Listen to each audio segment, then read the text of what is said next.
I'm here tonight excited to share with you what my tips are. So the first thing is, I believe that when you feed a baby on a routine, or if you express milk from your breasts on a routine, so you're at the same time, so not a routine like a 3-hourly routine or a 4-hourly routine or a sleep, feed, play routine, a routine where the milk comes out of your breast by your baby feeding from the breast or from you expressing the milk out at the same time every day, the milk becomes nice and thick and creamy. So my first number one tip to a parent who is demand feeding, not following the safer sleep routines is, every single day, start your day at the same time. So I would say 7 a.m. So if you're following a demand feeding routine, even if you are feeding your baby every time they cry, a hungry cry, or every time they give you, they don't necessarily have to cry, because if you're demand feeding them correctly when you've been demand feeding them for weeks or months or whatever you've been doing, you're going to know their signs and you're only going to feed them when they're hungry, right? But I would still get your baby up every day at 7 a.m, regardless of when they last fed. So my number one tip for demand feeding is demand feed all day long except 7 a.m. 7 a.m, get your baby up and start the day. Even if they have fed at 5 a.m, or they have fed at 6 a.m, or they fed at 4 a.m. Get them up and start the day at 7 a.m. That is my first tip. Now, one more thing about that is, if you are breastfeeding, you won't be able to tell this as easily as if you're bottle feeding or formula feeding with a bottle. So let me pretend that everybody is bottle feeding, and your baby's average feed is 180 mils from a bottle, okay? Your baby wakes at 5 a.m. and they drink 180 mils. Then, when you get them up at 7 a.m, they're not going to drink 180 mils because they normally feed 3 or 4 hourly apart.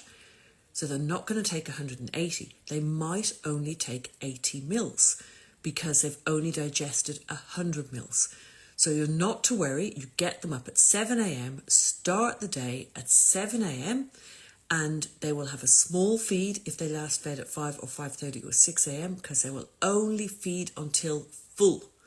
So that means that you don't go, oh, they had a tiny feed, they're going to feed at the 2-hour mark or the 1-hour mark. No, because they didn't have a tiny feed, they fed till full. So whether they had a full feed or whether they only had a top-up feed, they still fed till full.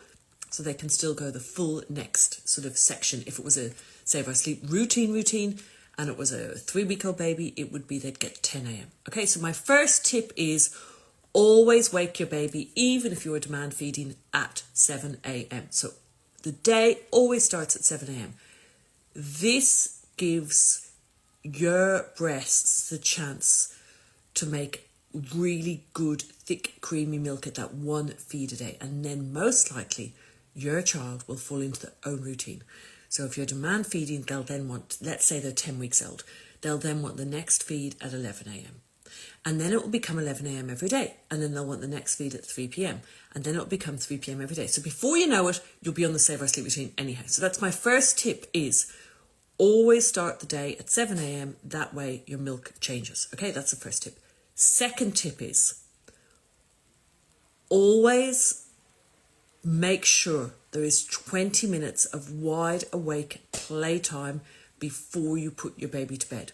So never feed your baby to sleep if you want to avoid sleep regressions and sleep problems.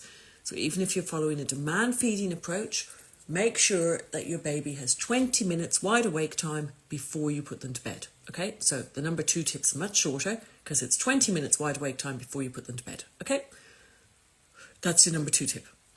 Number 3 tip is use the bedding from day one. If you use the bedding, you will avoid sleep problems. So there's my 3 tips. Start your day every day at 7 a.m. Make sure your baby has 20 minutes wide awake time before you put them down for any sleep. Make sure you have the safe, Save Our Sleep bedding. Okay, that's my tips.